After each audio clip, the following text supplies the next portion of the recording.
Welcome to From Funding to Fame. Each episode, we sit down with founders, investors, and experts to discuss the stories, strategies, and insights behind investing and fundraising in Canada's private markets. I'm your host, Trieste Redding, Chief Growth Officer at FrontFundr. My journey with FrontFundr began as an investor, and now I'm thrilled to help founders raise capital while showing more Canadians how they can invest in the startups and growth stage companies shaping our future.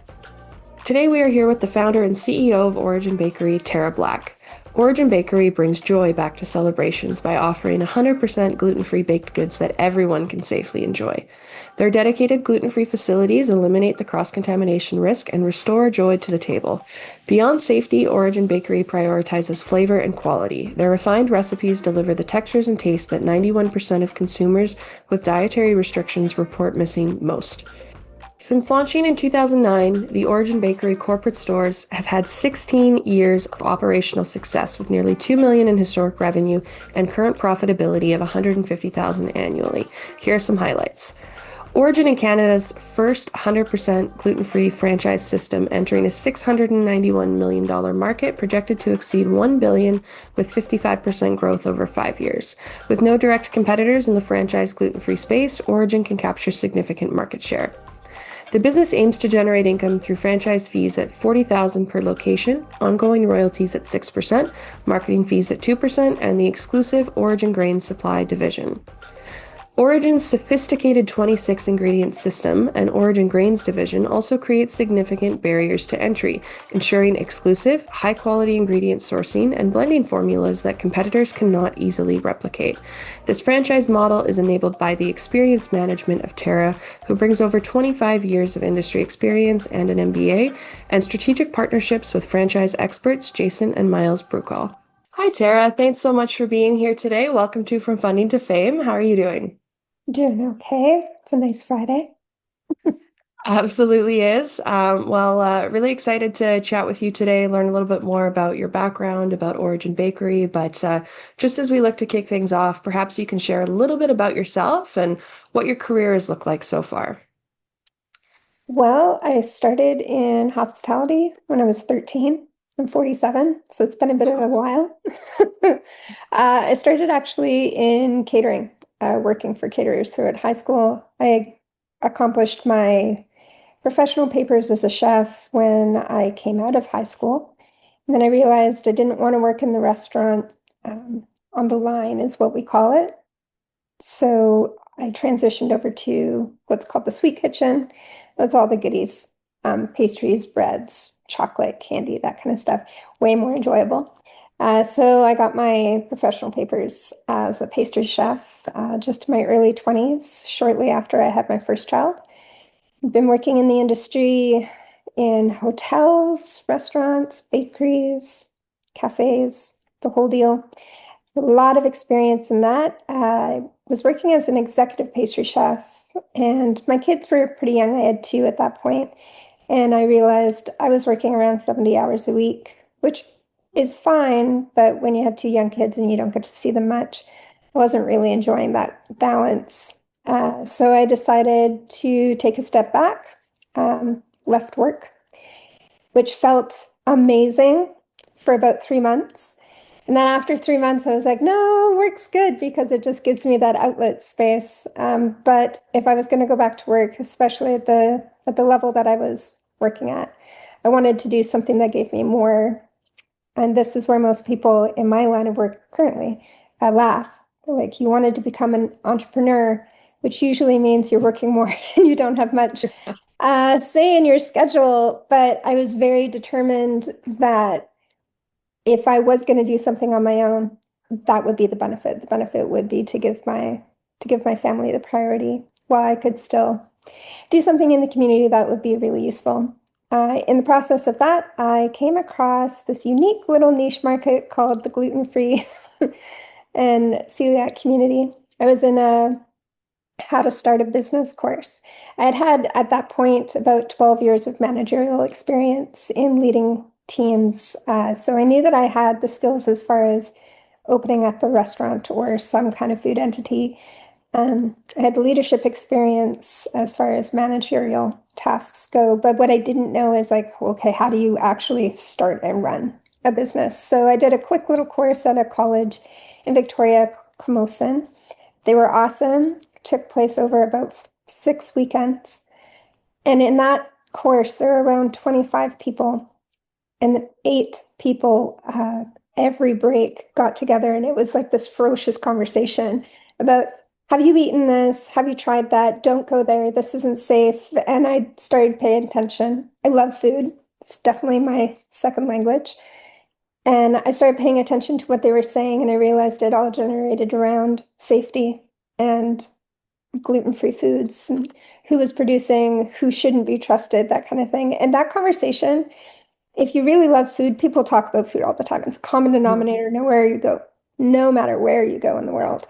So that I found really intriguing. I found it more intriguing that every single break, every single weekend, it was the same level of intensity. It was like, okay, they are not being served well enough. And I knew in my past experiences in all these different avenues that I'd worked, I did a lot of dietary requirement one-offs. So somebody was getting married, somebody was having a graduation, a celebration of some kind, but they wanted everybody to be included. Or in the case of the wedding, the bride's the celiac. Well, she wants to eat her wedding cake. So Yeah. I've had enough experience in creating those kinds of products that I was like, well, if that's all I did, so all I did was offer gluten-free, then I could guarantee it's 100% safe. Could guarantee that it's going to taste a lot better than what's out on the market currently. And that for me was the motivation, was when I realized how much was being charged in this niche market for a product that is supposed to be joyful. And Hmm. then you hear people's experience and they're like, there's no joy in any of this food. In fact, half the time I regret the money I spent on it. And I was like, Yeah. oh, that's just like from a chef's perspective, we create food to bring people together, to like share in a celebration, to bring that common bond space. Or if someone's sick, that's your comfort food. That's something that just kind of calms you down and you're like, right? And then as a celiac, if that gets all scrapped off the table, that just seems like a pretty big injustice. So there comes Origin. I had a very good friend at that time that we'd talked about for ages doing some kind of food concept together. So I brought this to her and I said, what if we do this? What if this is all we do? And she's like, well, that's different. I'm like, yep. So we put our head into it. She loved research, so she really got into the research end of it. Started playing around with a lot of different recipes, and about a year later, we opened a market stall. And from the market stall, proved really quickly that the demand was high. So 1 year after the market stall, we opened up our first store, and that was March 1st, 2010, the birthday of my first daughter. Well, Yeah, complete well, coincidence. yeah, incredible story, and love seeing your background up until this point. Definitely all your experience kind of leading into where you are now, and certainly you started working at a young age, and I feel like went from one high demand career to another, switching kind of restaurant industry for entrepreneurship. But to your point, there is a bit of independence in entrepreneurship, which is really great and something that I know a lot of people strive for as well. But yeah, really excited. Discovering more about how you came to the idea of Origin Bakery and really found that need in the market. So, would love it if you could maybe give us an overview of what it is that Origin Bakery does. And I know you've mentioned a couple terms, celiac, safety when it comes to food, and I know well what you're talking about, but I know a lot of the people listening today might not. So, perhaps you can weave in a little bit on why those terms are important to the essence of what Origin Bakery does. Yeah, I was talking recently with a couple different people about what it means to offer foods in a celiac environment, in a gluten-free environment. And one of the best ways for us to convey this is to try and put you in the position of needing it.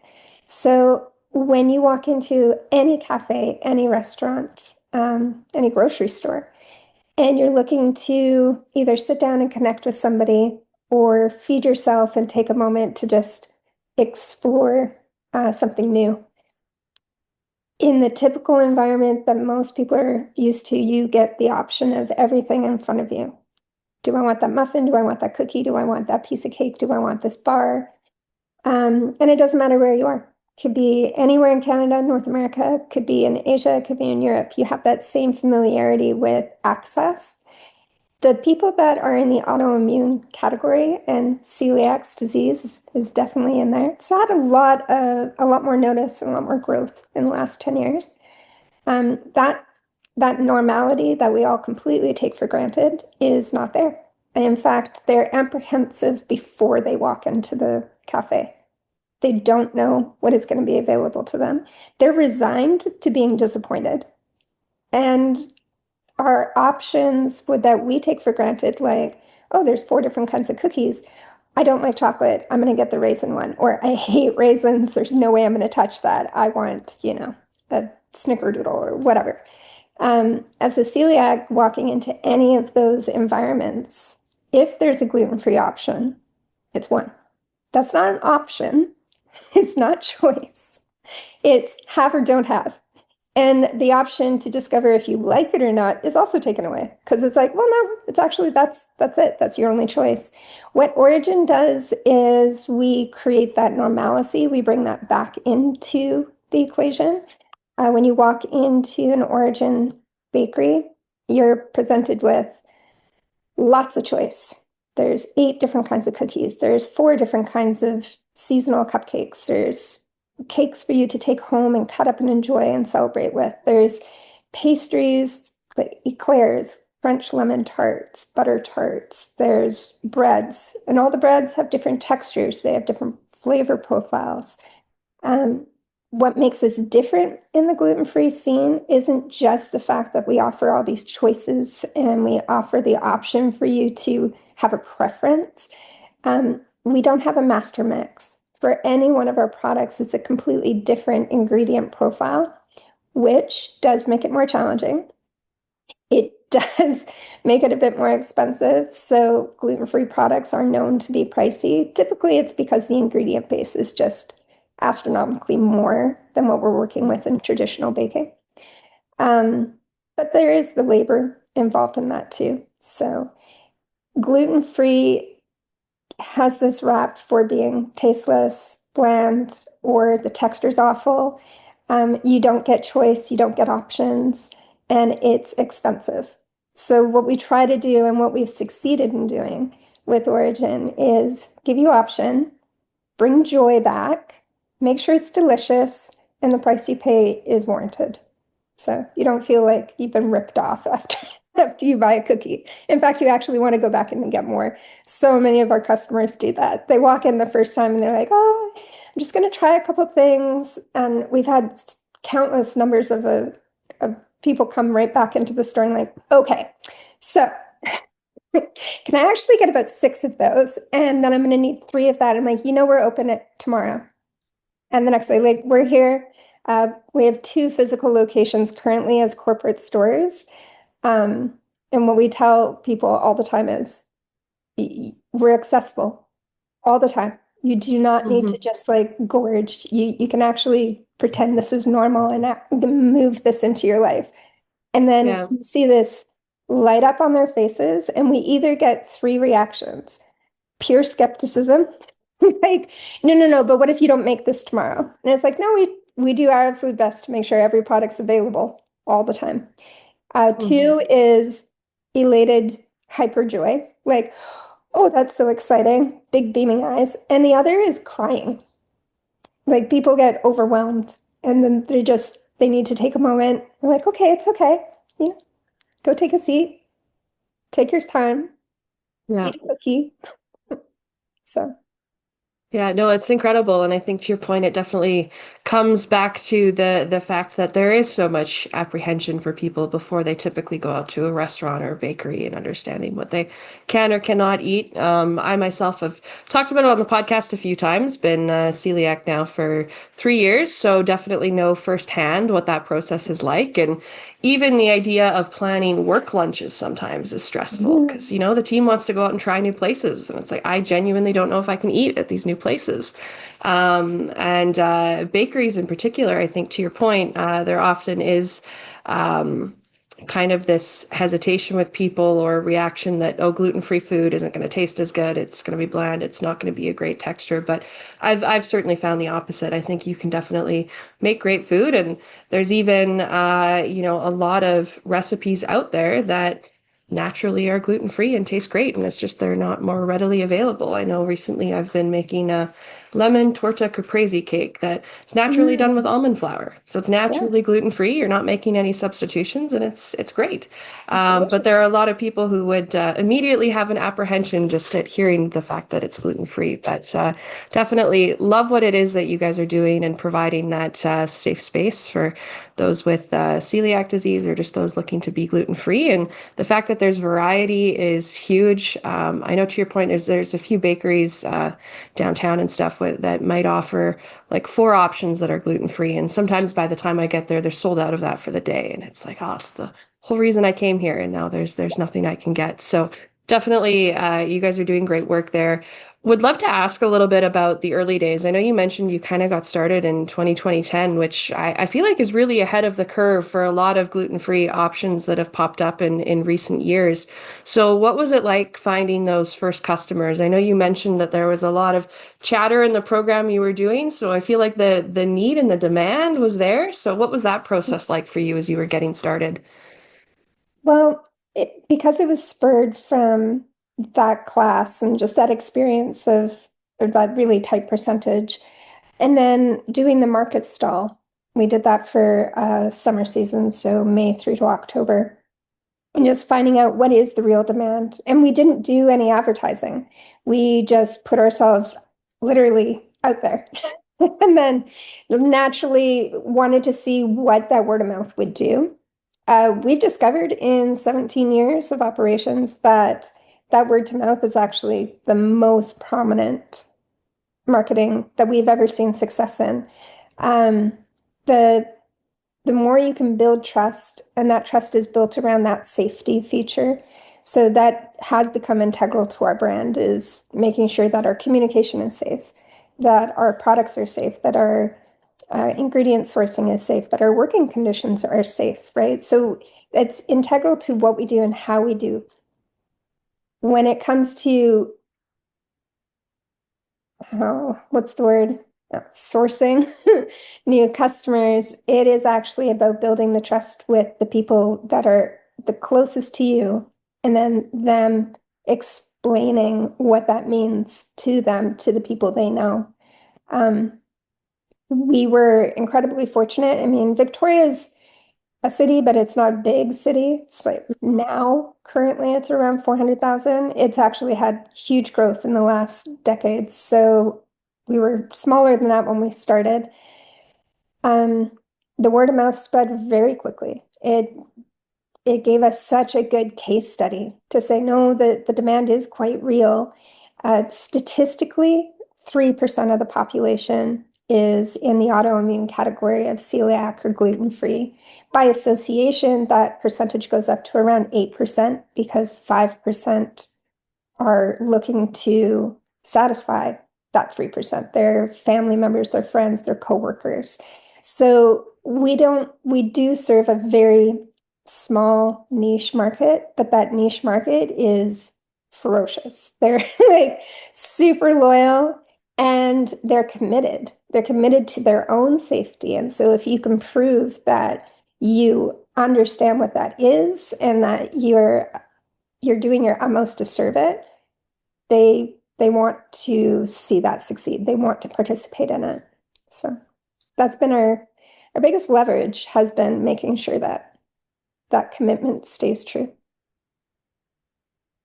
Absolutely. Definitely something I've experienced myself for sure. When you finally, find yourself a bakery or great spot, you definitely want to keep going back to it. And I know for myself in my local region as well. Unfortunately, there have been a few that have shut down over the past few years. So there's kind of one that still serves this area of the Lower Mainland quite well, but it can be, hard to maintain, as you pointed out as well. Expensive kind of ingredients costs and things like that can make it a bit of a challenge. But once you do find that spot, for those who it does serve, that becomes their go-to spot for sure. So definitely Definitely. great hearing about those early days. As you were getting started, were there any challenges that you found kind of either on the high cost of sourcing ingredients or getting kind of these recipes down packed so that you had a great end product there? What was it kind of like getting started and finding the right balance of everything? One of the things that I love about cooking and baking in particular is the chemistry. So you take the natural state of something in its biological space and then converting it through chemistry to some other little magical item. So that part is a lot of fun, and I have a lot of experience in it. So we didn't have a lot of failures in creating those recipes. We did a lot of research to make sure we understood. Something that a lot of people don't understand in the gluten-free world is that what we do in traditional baking is just it is the same. In traditional baking, we have multiple different kinds of regular wheat flours, and they all have different protein levels. Or in this conversation, let's gluten behaves differently in each one of them. So the kind of flour that you use to make a cake is not the same kind of flour that you would use to make pasta noodles or sourdough bread. Um, so in the gluten-free world, what's happened, and predominantly this market has been existing in a commercial operations since the 1960s. So it's been around for a long time. It's only actually in the last 10 years, 15 maybe, that it saw this really big boom.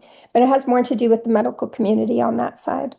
So what we do in Origin is we look at how all the different gluten-free grains, and there are dozens of them, how they all operate when turned into a baked good. So whether it's teff, sorghum, millet, amaranth, fonio, the list goes on. They all have different protein levels. They all have different fiber levels. They interact with fat or water or sugar differently. They create different bonds.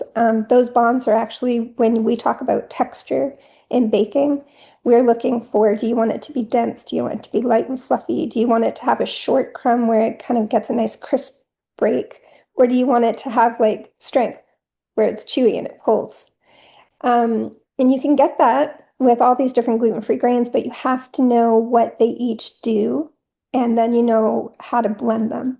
So when we say we don't work with a master mix, most people in the gluten-free space create one master mix. So, and it's typically starch-based. So they'll use a couple of waxy starches like tapioca, cassava, arrowroot, potato, or corn. And then they'll add in a buffer starch. And the most common one is rice. But when you think about the textures and people talk about it's gritty or it's dry or it falls apart, you need to think about those grains in their natural state. In the natural state, rice is hard. It requires a lot of water to become light and soft. And when it dries, like if you leave a pot of rice on the stove and let the moisture escape, it starts to revert back to that dry state. Well, it's going to do the same thing in its milled form. And the milling is just creating it down into that fine powder, which we call flour. So flour isn't inherently gluten-free. It's just a term that we use for a milled grain. Rice flour is going to hydrate really well, but then unless it's blended with something that will retain its moisture, it'll actually dry out and it'll create that really crummy, um, crumbly, I should say, and dry texture. So what we do is we do work with some rice, but we work with three different kinds of rices. And they're not predominant in any one of our mixes. We use them as a buffer place, but we use sorghum because it's nice and light. It's this magical gluten-free flour that gives you that really airy texture. Buckwheat, which has wheat in the name, is not gluten. It has a really nutty flavor and it has a similar texture when it gets light, but it actually holds the density. So when you put those two pieces together, you get this light, nutty flavor like a whole wheat bread, but you need something else to hold those pieces. So we actually work with around 26 different gluten-free grains, grasses, starches, binders in order to create all these different recipes. Um, and that's what stands us apart. The difficulty was learning about all of them and finding out who, as commercial wholesale suppliers, carries all of those. So in the early years, we were having difficulty creating in sourcing those different vendor relationships because people would carry a little bit, but we grew really, really quickly, much faster than we anticipated. So we are having difficulty keeping those ingredients we needed as accessible as we needed, to the point where my business partner at the time, she and I took a road trip down to Eugene, Oregon, where Bob's Red Mill is. Because we were having a hard time getting their ingredients to stay in stock for us Yeah. to procure it. And we met with Bob, who is an absolutely, or was, he's passed away, but he was an absolute gem of a human and identical in person to the face that you see on the Bob's Red Mill package, which blew Amazing. my mind. I'm like, wow, that isn't, it's not an illustration. You really are all of this. It's pretty impressive. We learned that their operation was huge, generated lots of inventory. We didn't have any issues at all procuring it more. What we had to do is we had to convince the vendors here to carry more of that unique Mm. product. So we ended up brokering a relationship there to say, no, like we're not the only people who need this. In fact, if you were to bring it more and have it more accessible, you would gain more customers and then we would have access to the product we need. They are obviously able to supply it. And that's the same conversation that we've had from the concept of this idea of what Origin Bakery is, all the way full circle to now what we're doing.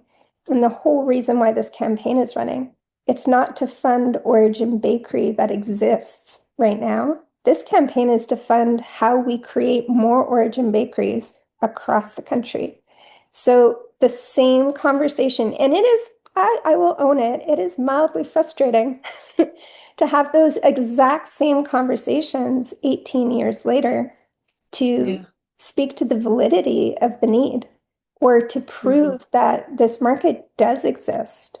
And the people that are needing this service are as vital now as they were 18 years ago. So I find that's been the most challenging piece is just as you like the creativity and the tenacity that's involved in creating any business in any industry. That's the challenge that most of us thrive on. So that's fun. It can be exhausting, but it's fun. But the frustrating piece is knowing that the conversations that I had 18 years ago when I first pitched the idea of we should create this bakery that all it does is serve this market. Yeah. And the response was, well, if it's such a great idea, why doesn't it exist already? Mhm. Why aren't there any in the market? Or why aren't there more in the market? And we're like, well, honestly, it's challenging. It's not the easy route. It's probably why hospitality isn't like the easiest space to succeed in. Um, But then now, with what we're doing with creating this franchise concept, making ourselves available to sell franchises so that people can become owners and operators of their own gluten-free bakery in their own communities, where we can train them, we can support them, we can make sure that they have access to everything we've developed over the last 17 years, and building relationships with those people. We're being met with that exact same question again. Well, if it's such a great idea, why aren't there any other franchise opportunities? Or why don't you have multiple stores elsewhere? And it's like, well, there's there's only so many times you can carbon copy yourself. in Yeah. the midst of all of this. And what we want to do is partner with people that understand or want to serve people in this community. Absolutely. Well, I think you touched on earlier the fact that kind of the market's been around since the 60s. It's really kind of taken off in the last 10 years or so. To your point, there's not a lot of players in the space, and I know you are making the case for this gluten-free franchising opportunity, and the campaign page highlights that really, the sector is projected to reach nearly 25 billion by 2027. It's growing at a 9.2% compound annual growth rate, 3 times faster than the overall food industry. So, what do you see as that gluten-free franchising opportunity that exists across either Canada or North America as a whole? Like, perhaps you can fill us in a little bit more on where you see the market opportunity that exists for this. I see the market opportunity wherever people gather. Like, Mm-hmm. food is a common language, no matter which culture you're in. What's been really interesting to us is as we have conversations that are interesting, like people are showing interest in becoming franchisees, we're seeing it in different parts of cultural pockets that we didn't anticipate being such a good fit. One is in the East Indian communities. I didn't actually understand that a lot of the ingredients we work with are just natural ingredients in the normal day-to-day diet. They're not alternative. They are the normal. So when they're like looking at the ingredient list, they're like, oh yeah, and this is good and that's great and this works. And oh, I understand how that works. And it's like, oh, okay, there's a lot of value found in how different cultures use all of these, what we think of as alternative grains, as their normal food staples. We do it in such a way that I guess you could say it's a luxury market. It's artisan, it's done by hand. We're not fully automated in any way. I mean, we do use mixers and ovens, but there's humans involved in each one of these pieces, which means that you have a greater chance to connect with the communities around you. I thrive at creating connections and like mentoring people through business development. It's something that I really see as a plus in developing the franchise opportunity. And the thing that I talked about with my past business owner was, what if there was an origin in every capital city across Canada? Wouldn't that be great? And it was something that we said like 14 years ago. And then the only way to really replicate it in a way that doesn't fully exhaust us is by building those community connections and mentoring people in how to operate their own bakeries and leverage their community knowledge where we don't have it. I think that's one of the big fail safes. There's some really big players in the franchise organizations globally that Mm-hmm. they've made some pretty crucial missteps. We all do. I've made plenty of mistakes. But the missteps are usually in not understanding where it is you're going to actually do business. And what we don't want to do is we don't want to go into a community as a corporate store that doesn't know you and say, you need us, right? Like we want to make sure that there's somebody who's anchored in the community who knows you already and that is willing to spend the time, develop the relationships, and develop the team that's going to serve that community rather than it just being another corporate store that comes in. If we found the funding to just become another corporate store, I mean, we could take that track, but it would feel, it just wouldn't serve the brand quite in that same way that we hold the integrity of your safety. I think it's Mm-hmm. important to carry that through in each of those transactions. So we're doing it in a little bit of a slower way by doing this. We're not building out 5 other locations before we say, oh, look, now you could. Um, we are working on creating genuine relationships with people who understand what this market has to offer, Yeah. what we've been able to do, and we know we can replicate ourselves. We've done it 4 times. We've done it very quickly, and we do it with minimal upset.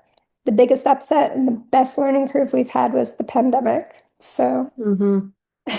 Like, if you can open up a brand new business 6 weeks before the pandemic shuts it down, and then you can find a way to keep it all operating through, it's a pretty solid business plan to keep it going. No better learning experience, absolutely. Best Best learning. businesses came out of that time for sure. Yeah.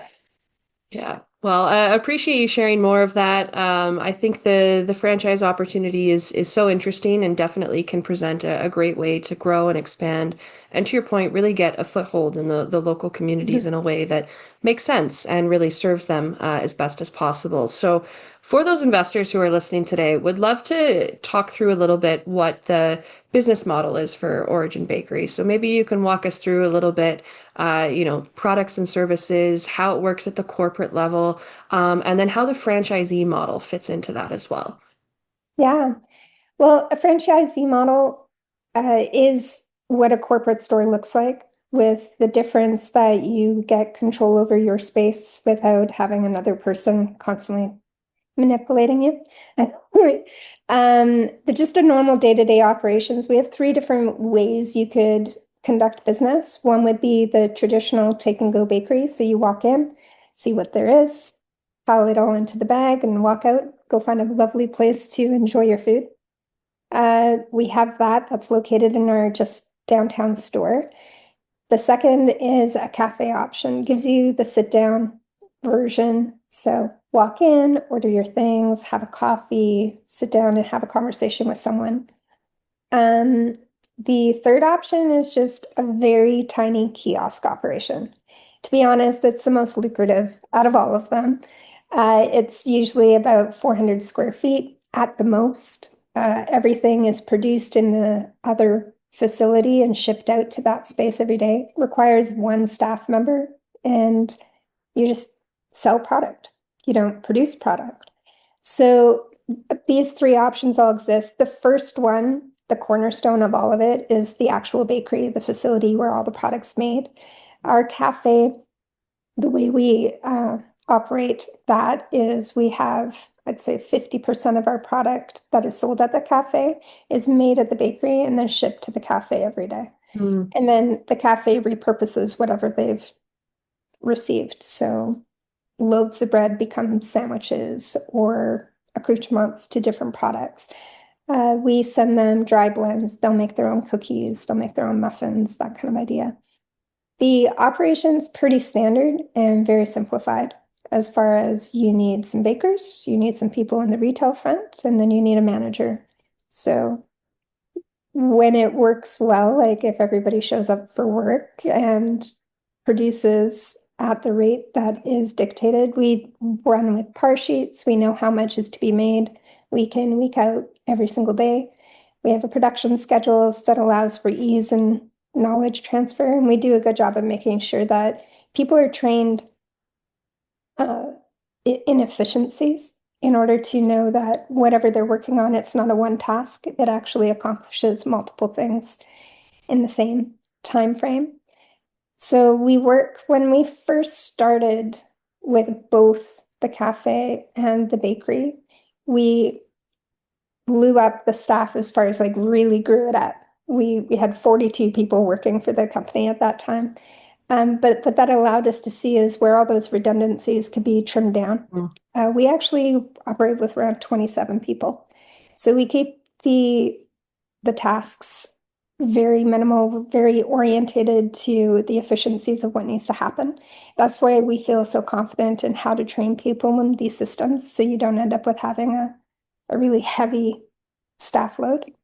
Especially when you're working with such a high ingredient cost, you need to manage those pieces quite well. Day-to-day operations for any one of these stores are based upon the community need. So for us at the bakery, it's a 7:30 start to a 5:30 closure, 6 days a week. And at the cafe, it's actually an 8 a.m. start until a 5 p.m. close, and that's 7 days a week. So there's the unique piece about what we can offer as a franchise is the ability for you to use your knowledge of your community and not just be slated into because you're this brand, you're available this way. It's like, think about, excuse me, think about how your community actually operates. If you're in a community that is really busy in the mornings, but it's kind of a sleeper town, like nobody's going out after Yep. 4:30, why would your business be? Right? So Yeah. we want to make sure that we're working with, and this is what we do within our own stores, is making sure that we understand what our community needs. For example, our bakery, the downtown store, is open until 6:30, but just on Fridays. Because we had Nice. such a large amount of people that were like, I need you to just be open just 1 hour later on Friday. Yeah. If you can make sure it's worth our while to be open for that extra hour, we will do that for you, right? But the cafe is not open. In the other side of town, it's like, no, no, no, they're closed down because that community doesn't actually need that then. Mhm. It's just in this area. So being able to understand and make decisions and operate in ways that's safe for your community, safe for your staff. That's great. Well, I appreciate you sharing more of that and love the flexibility that you have on hours. I know the one gluten-free bakery that's nearby closes pretty early, which is usually tough to fit into the day-to-day schedule, but try to make it when I can. So I like that you guys are open a little bit later in the city for those individuals who need it. Wanted to chat next a little bit about just the traction that the company has had. I know you've had some great media features. You've really got a market leading position on what it is that you do. You yourself have received quite a bit of industry recognition. I know you've got a RBC Woman of Influence nomination in your email footer right now. Like there's a lot of great momentum that you and the business have built up over the years. So would love if you could just share a little bit of those traction highlights that the company has seen and perhaps also give us a bit of an idea of where the company might be headed next. Well, the traction for us has really been about, and it's maybe an odd way to phrase it, sustaining ourselves through the pandemic. Prior to the pandemic, I thought, wow, our traction is great because we were seeing growth. We made the decision to open up. We closed down our kiosk version and opened up the cafe. But that was 6 weeks before the pandemic closed everything down. So that definitely threw some wrenches in a whole lot of situations. I can gladly say that even though it created some very real challenges, we grew through the pandemic with the cafe once it was finally able to be reopened, and then we got through those hurdles. We now do close to $2 million a year in revenue with the two locations. And prior to that, we were doing 1.2 million. So we've we've seen traction and growth. We know that in our community, if you're really serving just 3% of the population, without us opening other stores, we're not going to see more like high growth in those revenue Mm. points simply because we are serving the entire community for what it has to offer. So that growth plan for us is this franchising. It is about taking what we know, taking our expertise, and going into other communities and growing those businesses there. What it'll allow for what exists now for is to develop some proprietary formulas for us to send out to all the franchises so that they're able to produce and keep the same quality and the same ingredient profiles with the same integrity wherever they're located. And we can piggyback on that. We can then create blends and products that could go off into the retail shelves. So they could sell those in their own stores, or we could look at larger distribution. But it allows for us to do more further out.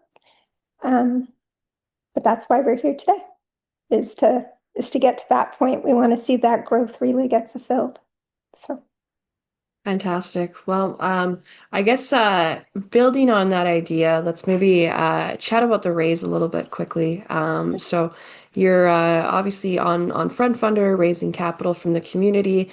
Perhaps you could tell us a little bit about why you were interested in the model of community capital, but then also a little bit more about what you're hoping to do with the funds from this raise. I know you've chatted about it a little bit already, but be nice to yeah, give our listeners today a bit more of an overview on that. Yeah, we're pretty we're very targeted with how we want to use the money from this. And in fact, the funds, any and all of the funds that we've used so far that we've raised has been going to the build up, the structure. So in order to operate in the franchise world, you do need to have franchising agreements and the business entities for that. So we have Origin Bakery Franchisor. So the legal system and structure has been created for that. So funds are going to that purpose, paying for that work that's been done. Marketing is a big one. We are working with a couple different marketing teams in order to educate people that were available. Mm, So a lot, it's that one's a little bit tight for me because it's a hard thing for me to spend money on when it's like, okay, yeah. marketing is something that you put out there and you hope, like you really hope that if the strategy is done well, you see the money come back to you in the way of the customer or the people that become involved.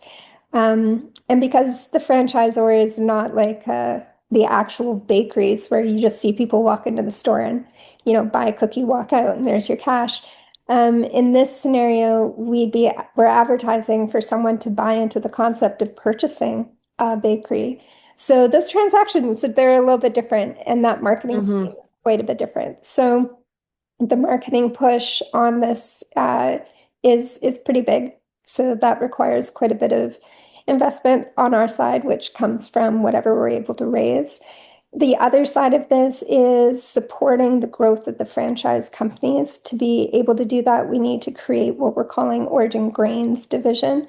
That's the pre-blending space that allows for Hmm. us to take all those grains that I talked about earlier, like Yeah. all those different really fun ingredients, blend them in those formulas for the specific products, and then make sure that they are safely safely procured, milled, bound together, and shipped out to wherever the stores may lay. So that little project requires equipment, floor space, Hmm. and a couple people to operate it. So that's predominantly where we're looking to send these funds. If we were to get enough funds, if we found enough investment, we'd be able to get one or two more corporate stores operating in some key footholds. Vancouver would be great. Calgary would be great. Toronto would be amazing, but we're starting on the Hmm. West Coast and moving over. And having those corporate footholds in those spaces would allow us to have them ready as turnkey franchise space. Like build it up, train somebody, sell them those businesses. So, Well, that's great. Appreciate you sharing more of that. I think the idea of the grain division, so important and such a great concept to ensure that once you do get those franchisee locations, they're able to uphold the standards and the great baking methods that you've already established. So, really interesting to hear more about that.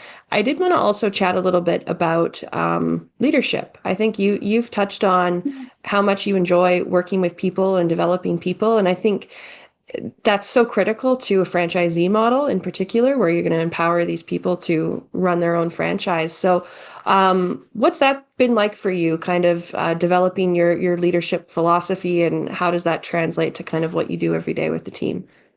I never thought about it much as my own leadership philosophy. I've been involved in leadership or managerial spaces for a long time. In high school, I did leadership.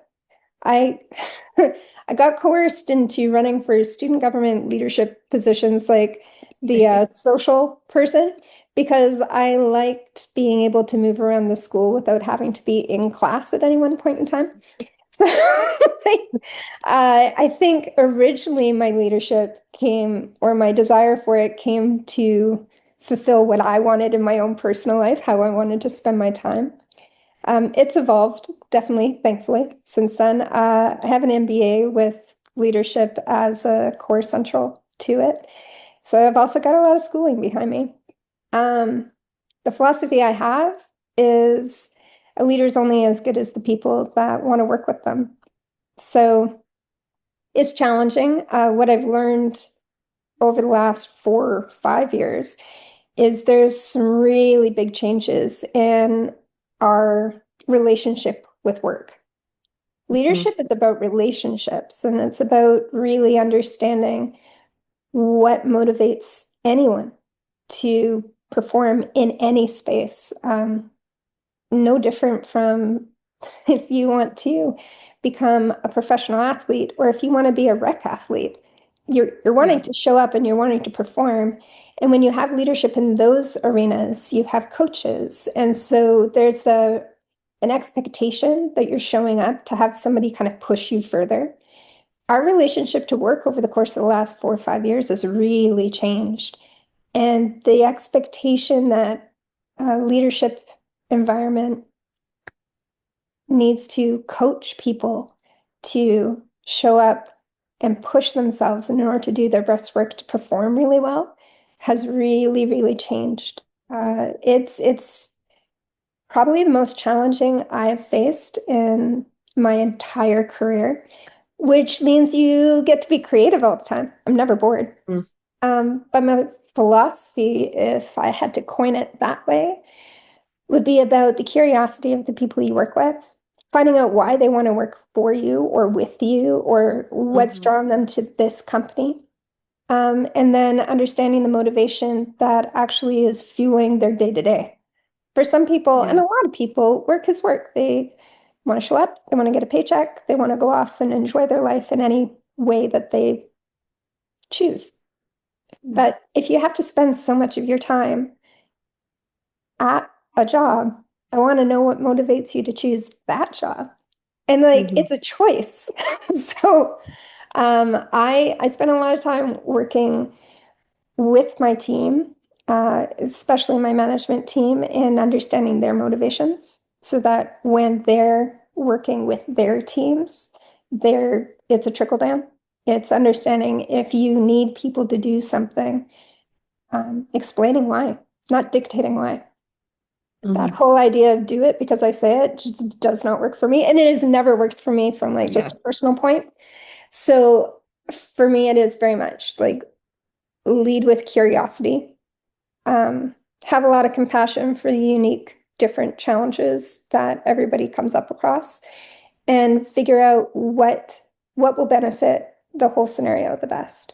Ultimately, at the end of it, I want to work in a space that I feel confident and safe in. I want the Yeah. people that are choosing to work in that space to have that same opportunity, but understand that we each get to dictate the environment we work in by the way we show up in it. So that Well, that some would be wonderful lessons there. it. Absolutely. And I think you've said so many great things. I personally really love the concept of, curiosity. It's such an important innate characteristic for us all to have, especially to thrive in more entrepreneurial environments as well. So really important there. But I know we are coming up on time, and I do have a couple more questions that I want to get to. So I think let's treat these next few as a little bit more of a rapid fire. Um, but one thing I did want to just ask quickly, and it's one of my questions that I enjoy asking entrepreneurs most, is just if there's been kind of a favorite moment along your journey so far, whether it's a favorite memory or kind of defining moment for the company, just something that stands out to you along the way. When it proves that it's working. And it's happened multiple times over the course of the history of this company is like the day that we opened the door to the first store, to the second store, to the third store, Hmm. um, to hiring employees, but helping them graduate actually out of your business and into other points of their lives. I think one of my biggest moves is actually I've mentored a lot of chefs and pastry chefs. They're called apprenticeships. When you sign them off, they become journeymen. Um, and I've done that with a lot of people in the kitchens, but it's actually been watching the people that worked with us in the retail space and seeing how they've taken what they learned from us and they applied it to what they're doing now. My acupuncturist used to work for me at the bakery, and I Wow. sat down with her during a review one time, and I was like, "Well, what's motivating you? What do you want to do in 6 months? What do you want to do in a year from now?" And her answer to me was like, "I'm really interested in like holistic Asian medicine." And da, da, da, and she went into this bit, and I looked at her and I'm like, I I really love what you do here. I think you're great at it. How is working here going to benefit you in that goal? And she was like, yeah, no, I think it will. I'm like, no, I don't think it Yeah. will. And so I linked her up with two other people that could mentor her to that goal. And a year and a half ago, she finally, like, she became an acupuncturist about 5 years ago, but she's now a doctor in Asian medicine. Wow. So I find the greatest fulfillment as an entrepreneur is embracing how and who comes into your life and like mentoring them up to the point where they are there. Like she has her own practice. She's an entrepreneur. Yeah. Yeah. So that's kind Wow. of cool. No, that's amazing, and it's so important to nurture that talent, and to anyone who comes through your door is on a different journey, and being able to set them on the right path is a skill not everyone has. So it's definitely great to see more there, and leads well into my next question. Just as a leader yourself, as an entrepreneur, you've talked about how you've got your MBA in leadership. You've had quite an entrepreneurial journey. Is there maybe a quote or a piece of advice that's guided you along your entrepreneurial journey? Stay open to learning more. Great You don't know philosophy. everything. Absolutely. Got a lot of experience and a lot of education, but I still have a lot more to learn. Yeah. Great philosophy to have. Last question for today as we wrap things up. For those investors who are listening, if you could leave them with three things to take away about Origin Bakery, what would they be? We are delicious.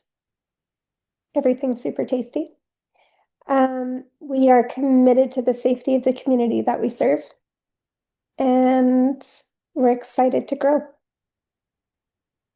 Fantastic. Well, I think those are a great three lessons to leave investors with there. Really want to thank you for your time today, Tara. It's been a great conversation. For those listening, you can learn more about Origin Bakery at frontfundr.com/Origin Bakery. There's some great information on the campaign page, some fantastic perks, a great video. So definitely encourage you to check it out. And yeah, Tara, thank you so much. As a celiac myself, this has definitely been a conversation I've been looking forward to. So really appreciated learning more about what you do, and cannot understate the importance of the safety element for those in the celiac community with what you guys do. So yeah, really love that you've got this fantastic model and you're bringing it to more people in the community. Well, thank you so much for giving me the opportunity to speak with you. Absolutely. Well, thank you so much. If you're new to the podcast, FrontFundr is Canada's leading equity crowdfunding platform, making it possible for everyday Canadians to invest in innovative startups and growth stage companies, an opportunity that was once reserved for only a select few. If you enjoyed today's conversations, you can explore our previous episodes. We featured some incredible guests, each with a story worth hearing. To never miss an episode, subscribe to From Funding to Fame on Spotify, Apple Podcasts, or YouTube. For the latest on investment opportunities and updates from FrontFundr, be sure to sign up for our weekly newsletter. All links can be found in the caption. This podcast episode is provided for informational purposes only and does not constitute investment or financial advice. Investing in private companies involves risk, and listeners should conduct their own due diligence before making any investment decisions. For full details on any offering listed on FrontFundr, please review the offering documentation available on the campaign page at frontfundr.com.